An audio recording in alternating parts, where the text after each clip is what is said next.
Ya, bismillahirrahmanirrahim. Assalamualaikum warahmatullahi wabarakatuh.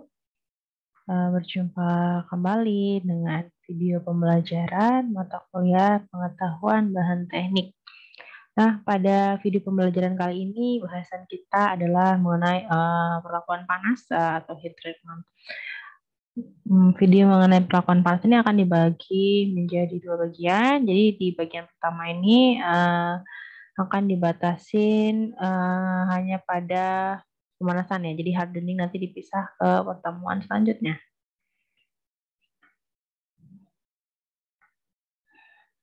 Oke, sebelum kita memasuki materi bahwa videonya memiliki beberapa capaian pembelajaran ya setelah menonton.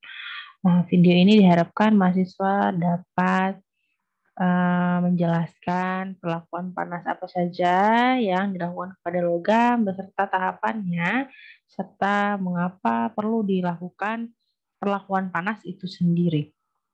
Baik, jadi perlakuan panas pada logam itu tidak sesederhana hanya aplikasi temperatur tinggi saja pada logam ya.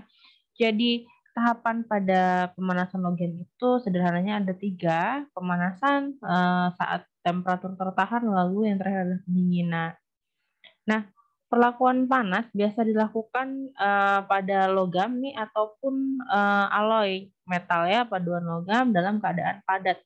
Ya, dilakukan untuk mendapatkan sifat fisik dan mekanik tertentu. Nah, sifat mekanik yang biasanya akan didapatkan setelah proses pemanasan logam ini adalah perubahan pada kekerasan, keuletan, ketangguhan, dan kekuatan. Mengapa disebut perubahan? Karena tidak selalu peningkatan. Misalnya untuk mendapatkan, kita ingin menaikkan ketangguhan dan keuletan misalnya ya, maka biasanya kekerasan dan kekuatannya berkurang.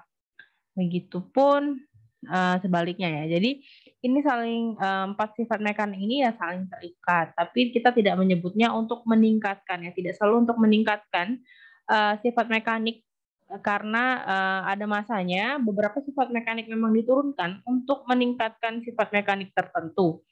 Di mana tentu tergantung dengan properties apa, performance akhir apa yang kita harapkan dari bahan yang sedang kita kerjakan.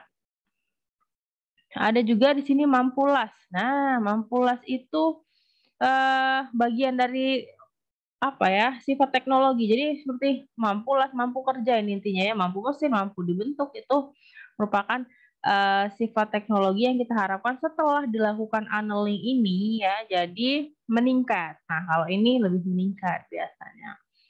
Gitu, sehingga dalam pengerjaannya akan menjadi lebih mudah.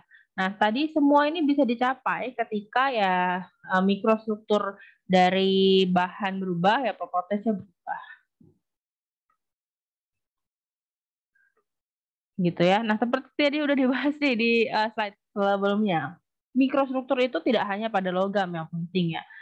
Semua bahan teknik itu perlu diperhatikan tentang mikrostrukturnya karena ketika mikrostruktur berubah, struktur berubah ya maka properti bahan pasti berubah.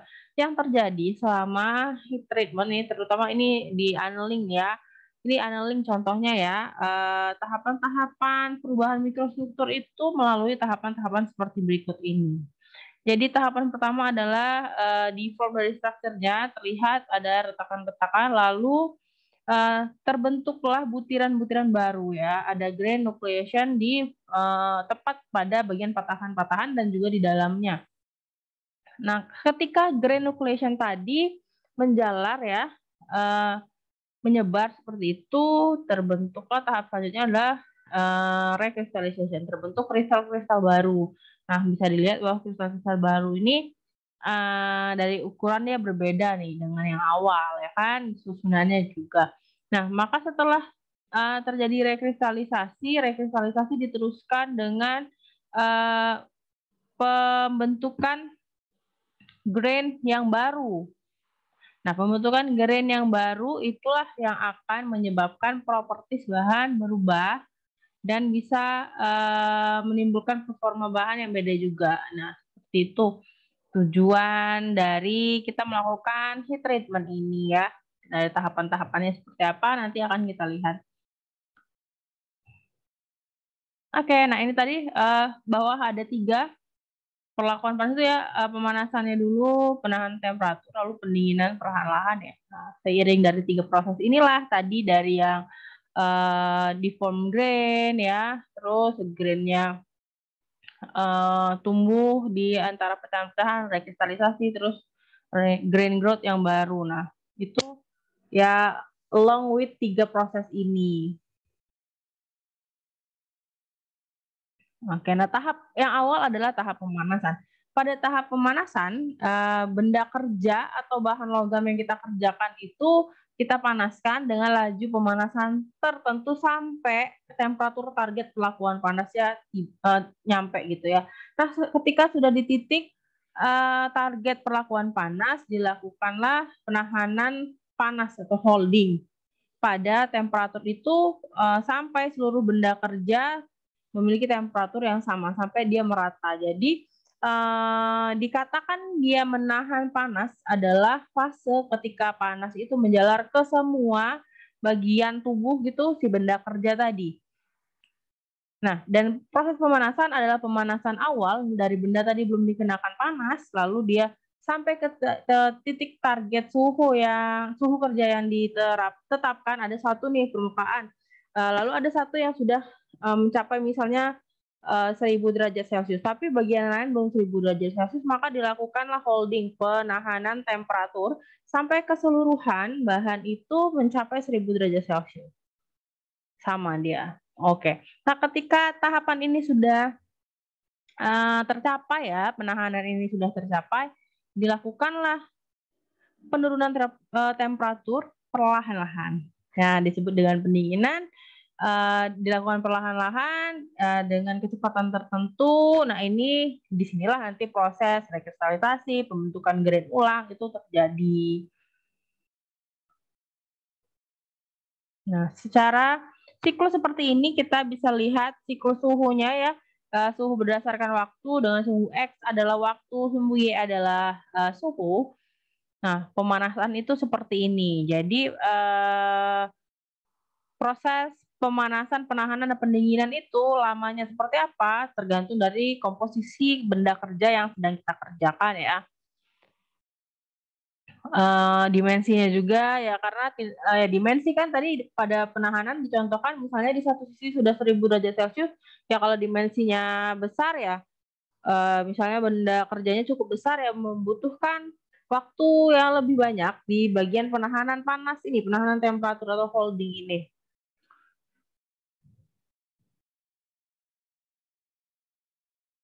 Oke. Setelah tadi kita bicara tahapannya ya, ada 3 tahapan besar, lalu apa yang terjadi pada benda kerja ketika sedang mengalami ketiga tahap itu? Nah, ketika kita berbicara tentang apa yang terjadi, maka kita akan bahas melalui yang sudah kita pelajari ya di bab diagram fasa. Nah, di diagram fasa ini kita bisa lihat bahwa di diagram fasa umumnya ya temperatur, komposisi. Nah, bisa dibaca bahwa perlakuan panas tadi ya di sumbu Y bergerak akan mempengaruhi juga apa yang ada di sumbu X ya. Sorry, tadi temperatur sumbu Y, ini sumbu X. Nah, kita lihat ini di grafik heat treating temperature range for plain carbon steel. Jadi dia baja karbon. Sudah belajar juga kita di bab baja ya bahwa baja itu properties dan performanya juga tergantung dari berapa besar komposisi karbon yang ada di dalamnya. Nah, begitupun dengan pengerjaan panasnya. Temperatur yang dikenakan untuk temperatur kerja pada baja sangat tergantung pada berapa besar persentase karbon pada baja tersebut. Karena baja pada persentase karbon pada baja tersebut sangat mempengaruhi sifat kimianya. Bisa diingat kemarin ketika kita menambahkan karbon, dia jadi lebih keras yang seperti itu. Itu sifat fisiknya. Tapi kita juga perhatikan bahwa penambahan karbon, pengurangan karbon akan mempengaruhi juga sifat kimia seperti misalnya lebih tahan terhadap karat seperti itu kan. Berarti dia juga mempengaruhi sifat kimia si komposisi ini ya. Jadi masing-masing carbon steel ini ya mempunyai temperatur pengerjaan yang berbeda-beda. Oke, ini diagram fasa kita tidak berbicara waktu ya, kita baru berbicara temperatur saja. Oke, nah jadi ketika kita sudah tahu nih di sumbu X-nya berapa komposisi karbon, kita bisa lihat temperatur kerjanya. Nah, temperatur kerja ini untuk yang bagian bisa dilihat ini ada warna hijau, biru, ini adalah jenisnya ya. Jenis pemanasannya tadi kan perlakuannya apa? Misalnya dia di komposisi karbon 1,2. WO-nya di sini, W0-nya ada di sini, garis temperaturnya sini sekitar 710 ya. Oh, berarti dia ini cocoknya dengan spheroidizing ini ya, hijau. Atau misalnya di atas lagi hampir 800, maka perlakuan panasnya yang cocok adalah full annealing, seperti itu. Nah, ini harus dipahami dulu komposisi dasar dari benda kerjanya. Oke. Nah, itu tadi diagram fasenya. Selanjutnya adalah proses heat treatment yang memiliki dua pendekatan. Nah, dua pendekatan ini yang pertama adalah near equilibrium atau mendekati keseimbangan. Yang kedua adalah non equilibrium atau tidak seimbang. Yang mana dua pendekatan proses heat treatment ini memiliki tujuan pengerjaan yang berbeda-beda. Oke, prinsip apa sih tujuan akhirnya itu goalnya berbeda sehingga ya pendekatannya berbeda. Nah, untuk yang pertama ya tujuan dari pengerjaan near equilibrium itu atau untuk mendekati kesetimbangan yaitu untuk melunakkan struktur kristal yang pertama biasanya. Yang kedua untuk menghaluskan butir ya, menghaluskan butir. Menghaluskan butir itu tidak selalu apa ya, maksudnya menghaluskan butir itu mengecilkan ukuran, tapi kita bisa lihat dulu nanti pengecilan ukuran strukturnya gimana gitu. Yang ketiga untuk menghilangkan tegangan dalam benda kerjanya. Yang keempat untuk memperbaiki mampu mesinnya. Nah, memperbaiki mampu mesin ini akan bisa tercapai ketika ketiga tujuan awalnya tadi sudah tercapai. Jadi yang awal dia melunakkan struktur kristal dulu. Melunakkan struktur kristal itu seperti apa? Maksudnya agak gimana ya? Benda kerja tapi dilunakkan. Nah, melunakkan struktur kristal dari bahan itu dimaksudkan agar bahan tidak mengalami crack ketika dilakukan pengerjaan, misalnya forming, fogging, rolling gitu ya, dia bisa bertahan gitu. Nah, jadi tujuan dari heat treatment yang pertama ini mendekati kesetimbangan itu dia melunakkan kristal. Nah, ketika dia dilunakkan, dia akan lebih mudah dikerjakan. Ya, masuk akal ya. Ketika dia lunak, dia akan menghindari crack yang terjadi apabila dia terlalu kaku. Ketika di fogging, di rolling, coba bayangin. Nah, kalau dia lunak, dia akan mudah di rolling gitu. Jadi ya, ketiga tujuan awal ini menyebabkan, nah kemampuan mesinnya membaik seperti itu. Ini contoh perlakuan panas yang tipe near equilibrium ya.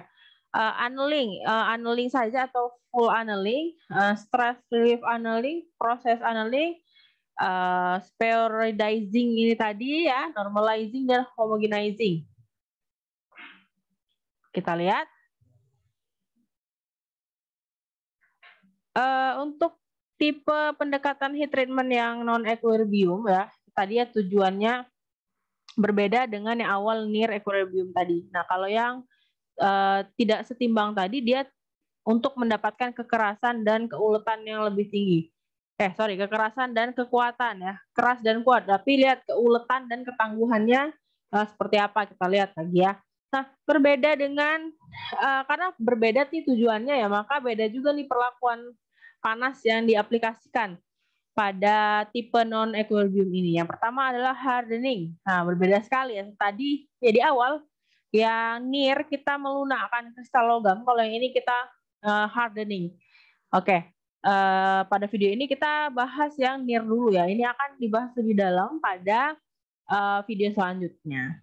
Mart tempering, Aus tempering, dan surface hardening dengan tipe-tipenya nanti akan kita bahas satu-satu. Proses annealing adalah dimulai dengan pemanasan logam paduan sampai temperatur tertentu sesuai dengan spesifikasi bahannya, lalu terjadi holding tadi beberapa saat agar semua benda kerja mencapai suhu pemanasan kerja yang diset sehingga seluruh dari benda kerja tadi mengalami perubahan yang diinginkan. Mengalami perubahan yang diinginkan seperti apa ya, misalnya tadi kan ini pasti pengerjaannya pada fase padat ya di pengertian awalnya. Oke, setelah dia sampai suatu titik lalu dilakukan pendinginan, nah mulai nih tadi yang adanya rekristalisasi, regrowth grain seperti itu. Nah, diharapkan semua ini terjadi ya ketika seluruh benda kerja itu sudah sampai suhu tertentu, semuanya udah 1000 derajat Celcius baru dilakukan pendinginan. Jadi tahapan pendinginan ini akan dialami bersamaan oleh semua struktur benda kerja tadi. Nah ya, kalau yang penahanan temperatur berarti kan dia sampai di satu titik menjalar ke titik lain butuh waktu ya. Ditunggu. Ada satu titik yang sudah sampai 1000 derajat Celcius, yang lain belum nunggu. Nah, kalau yang pendinginan ini ketika semuanya sudah 1000 derajat Celcius dulu, baru dilakukan pendinginan. Jadi dia rekristalisasi, regrowth grain itu berbarengan. Gitu. Nah, jenis annealing ini kan banyak, tapi sebenarnya digolongkan berdasarkan apa sih gitu ya. Annealing ini tuh digolongkan berdasarkan jenis atau kondisi benda kerjanya sendiri. Oke, jenis ya. Yang kedua adalah temperatur pemanasannya. Yang ketiga lamanya waktu penahanan dan laju pendinginannya tadi. Sebenarnya ya nomor 2, 3, dan 4 ini tergantung dari nomor satunya seperti itu. Proses annealing itu memiliki beberapa keuntungan karena meringankan tekanan. Meringankan tekanan seperti apa? Karena dia sudah dilunakkan dulu tadi kan. Yang kedua meningkatkan kelembutan. Kelembutan nih lunak biar dia mudah dikerjakan, maksudnya ya keuletan dan ketangguhan. Ya, dia meningkatkan ductility, tapi dia akan mengurangi kekuatan tentu saja. Daktilnya tinggi nih, kekuatannya jadi rendah gitu, tapi ketangguhannya meningkat. Lalu yang ketiga menghasilkan struktur mikro yang spesifik. Nah, tadi kan sudah dibahas ya, bahwa pengerjaan panas ini tujuannya adalah membentuk kembali gitu, reshape mikrostruktur suatu bahan yang nanti kita mau performanya apa nih, sehingga properties apa saja yang kita butuhkan. Nah, ketika udah tahu properties apa saja yang dibutuhkan, strukturnya harus gimana. Nah, struktur yang gimana ini bisa kita capai dengan tahapan annealing ini tadi. Suhu pemanasan sampai suhu tertentu salah satu. Kedua, penahanan panasnya berapa menit. Yang ketiga, laju penurunan pendinginannya seperti apa gitu. Apa mau nanti rekristalisasi kristalnya kecil-kecil ya, pengecilan ukuran butir sampai sekecil apa gitu, untuk mendapatkan properties yang kita mau. Di situ kelebihannya annealing. Nah, deformasi logam yang tadi yang diperkuat dengan pengerjaan dingin cold work tadi, energinya banyak, jelas ini udah dibahas ya di bagian mekanisme penguatan logam. Untuk mengembalikan efek pengerjaan dingin dari proses annealing, untuk memudahkan deformasi yang lebih lanjut, pemanasan memungkinkan pemulihan. Pemulihan ini maksudnya regrowth grain-nya itu dan rekristalisasi. Tapi biasanya terbatas untuk menghindari pertumbuhan butir yang berlebihan. Nah, dibatasin juga sehingga tidak terjadi oksidasi gitu. Full annealing. Full annealing ini tujuannya adalah menghasilkan perlite yang kasar ya, coarse perlite ya, tapi lunak dengan pemanasan sampai level austenisasi, lalu didinginkan di dalam furnace. Jelas ya di sini yang dihasilkan inginnya bentuknya perlite kasar gitu. Tujuannya memperbaiki ukuran butir ya. Berarti dia memang harus memperbaiki ukuran butir, regrain dia, dan kemampuan mesinnya. Dalam proses full annealing ini, yang pertama dilakukan adalah memanaskan logam sampai ke temperatur kritis ya. Untuk baja hipoeutectic dengan 0,8% karbon ya kemarin. Dilihat lagi aloynya ya, bagian kedua, metal alloy bagian kedua tentang baja ya. Dengan di atas garis A3 dari grafiknya, garis temperatur di mana terjadi perubahan ferrit menjadi austenit gamma pada pemanasan. Nah, sedangkan yang di atas 0,8% nih karbonnya, pengerjaan panas logamnya itu sampai di atas garis A1, garis temperatur di mana terjadi perubahan austenitnya menjadi ferrit pada pendinginan. Setelah tadi dipanaskan hingga temperatur kritisnya, dilanjutkan dengan proses pendinginan di dalam furnace ya, biasanya seperti itu. Oke, nah ini keterangan saja ya. Pada grafik ya, temperatur kritis pada garis A1 tuh belum ada perubahan mikrostrukturnya.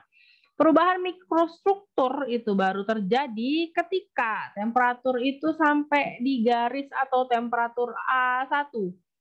Jadi butir-butir kristal perlite-nya sudah bertransformasi menjadi austenit yang halus gitu.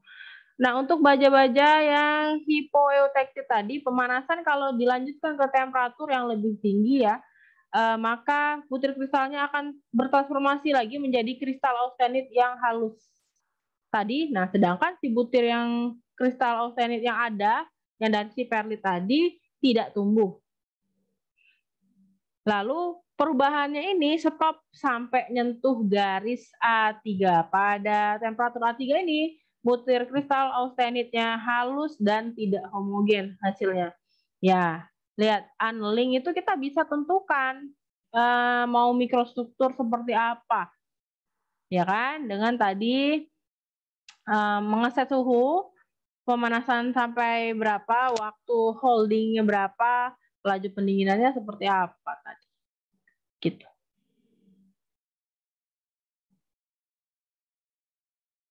Oke, nah kalau mau dapat kristal ferrit dan perlite-nya halus ya, maka dinaikkanlah sampai di atas A3, terus ditahan lebih lama ya, holding time-nya lebih lama dari tadi yang dihasilkan yang di poin sebelumnya ya.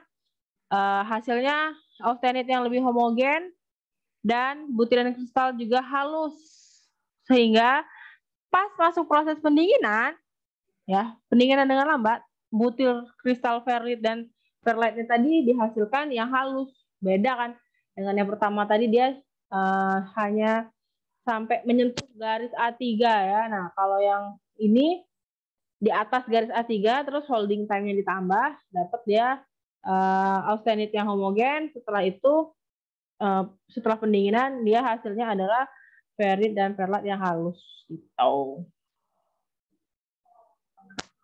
Proses homogenasi. Pada proses homogenasi, pemanasan pada temperatur tinggi pada fase austenit jauh di atas titik kritis A3. Tujuan dilakukan homogenisasi ini untuk menghilangkan efek segregasi kimia akibat proses pembekuan lambat. Nah, pembekuan lambat inilah yang dihindari. Memperbaiki kemampuan pengerjaan las atau pengerjaan dengan temperatur tinggi. Jadi, kalau ada suatu benda kerja yang pengerjaan panasnya ingin diperbaiki, mudah dikerjakan panas atau malah tahan dikerjakan panas, maka yang kita lakukan adalah proses proses yang homogenisasi tadi. Proses normalizing adalah pelakuan panas untuk khusus menghasilkan perlite halus. Bersifat lebih keras dan lebih kuat dari hasil annealing. Coba lihat kenapa dia bisa lebih kuat dari proses annealing. Ya karena kalau dilihat nih proses panasnya mirip sama annealing ya. Tapi ini lihat nih, proses panasnya sampai ke atas temperatur kritis. Nah, tergantung ya tadi 0,8% karbon atau di atas 0,8% karbon kan. Kalau yang di bawah 0,8% ya dia tadi di atas garis A3 sedikit. Nah, lalu bedanya apa coba? Dia dilakukan pendinginan tapi pada udara dengan lebih cepat. Nah, kalau annealing tadi perhatikan, dia pendinginannya itu bertahap, lambat. Kalau normalizing ini proses panasnya sama nih, tapi pendinginannya cepat gitu. Hasilnya akan lebih keras, sifatnya tuh lebih keras, lebih kuat, lebih brittle gitu. Ductility-nya kurang dibanding dengan yang hasil annealing tadi. Tujuan si normalizing ini ya adalah menghilangkan ketidakseragaman mikrostruktur. Jadi setelah diamati nanti hasil si normalizing ini harusnya itu seragam. Bentuk kristalnya seragam, susunan butirnya seragam gitu ya. Untuk mengeliminasi tegangan sisa pada benda kerjanya. Oke. Oh, sorry. Tuh.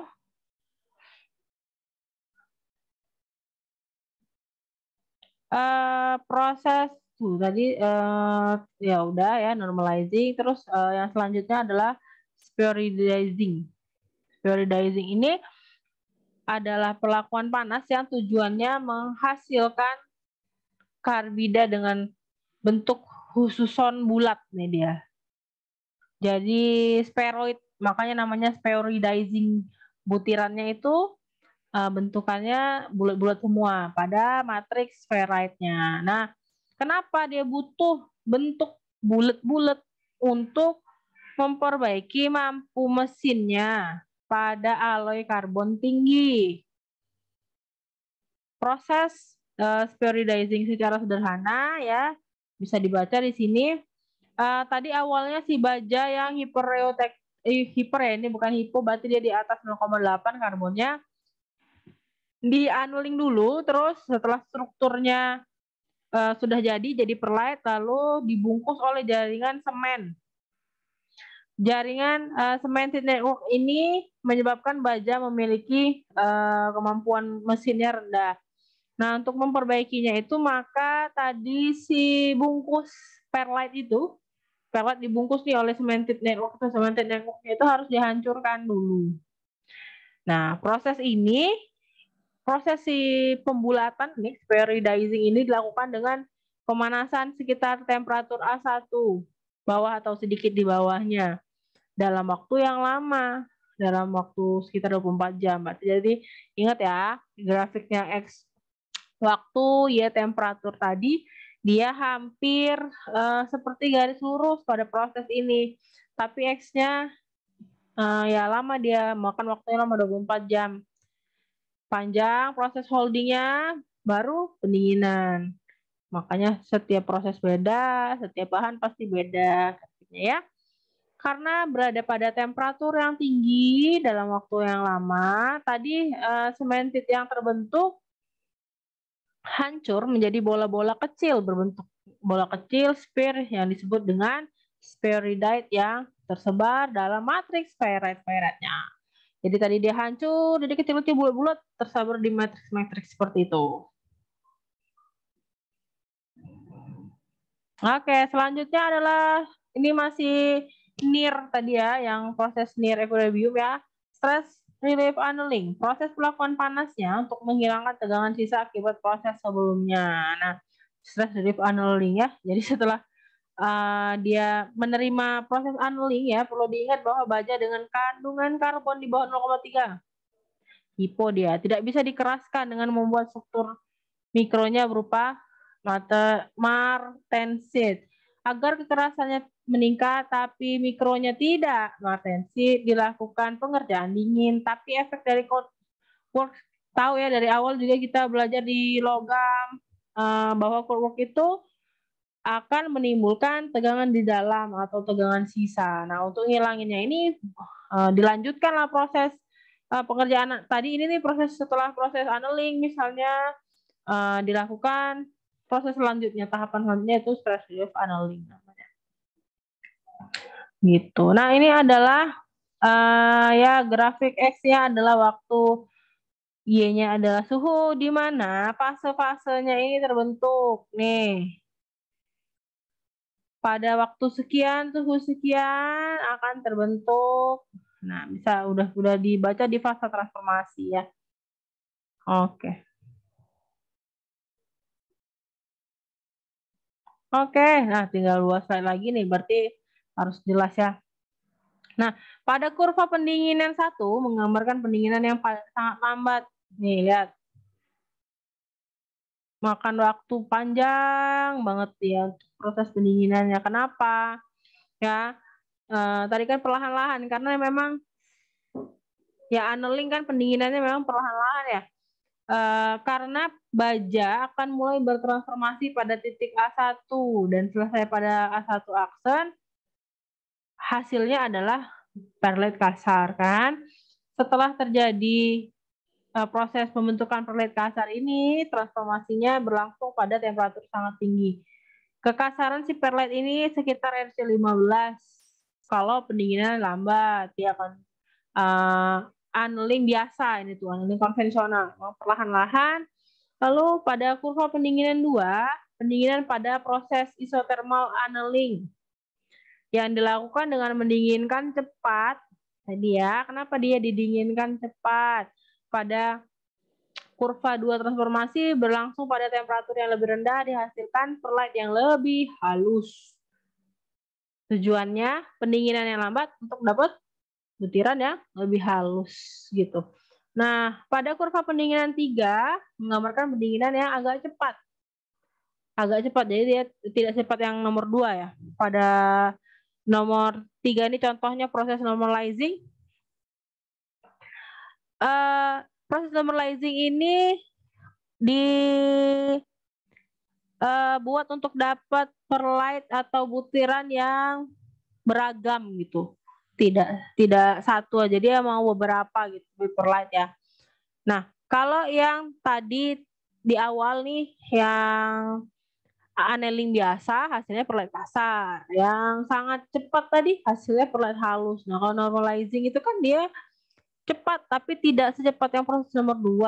Hasilnya beragam. Kenapa beragam ya? Karena tadi pendinginannya perlahan-lahan gitu kan. Jadi proses rekristalisasi dan pembentukan butirnya juga perlahan-lahan sehingga ada butiran yang terus berkembang jadi butiran besar, ada butiran yang jadi butiran kecil saja ya. Jadi dia hasilnya variasi nih bentuk butirnya. Jadi ada ya kalau dicontohkan nih ada 3 gitu, ada yang halus, ada yang perlite kasar, ada yang perlite medium gitu hasilnya. Itu tadi. Nah, oke. Nah, ada contoh nih perlite yang sangat halus ya dengan kurva pendinginan lebih cepat lagi. Contohnya pada quench. Oke, nah persentase halus kasar butiran yang kita inginkan itu tadi di awal udah disebutkan. Yang pertama, benda kerjanya dulu apa? Kedua, temperatur kerja setting awalnya berapa? Mau ditahan berapa lama? Lalu pendinginannya seperti apa? Cepat, lambatkah, bertahapkah? Nah, 4 hal ini, nah itu yang akan mempengaruhi hasil akhir. Dia ada di fase mana, bentuknya gimana hasilnya. Nah, sederhana sebenarnya ya. Cukup melihat grafik tadi kita bisa lihat, oh pengennya dapat perlite kasar nih, ya udah pakai annealing. Pengennya dapat yang banyak jenisnya nih nanti butirannya, ya udah berarti pakai normalizing seperti itu ya, simple sekali. Materi-materi tadi bisa dibaca kembali lebih lanjut ya. Pada seperti biasa buku yang kita gunakan adalah buku Kalister Material Science dan gambar-gambar tadi tambahan dari ini modul dari Asari Darius Material Teknik Mesin. Sekian dulu pertemuan kali ini. Nanti akan diteruskan lagi ke heat treatment bagian kedua untuk yang non-equal review. Terima kasih.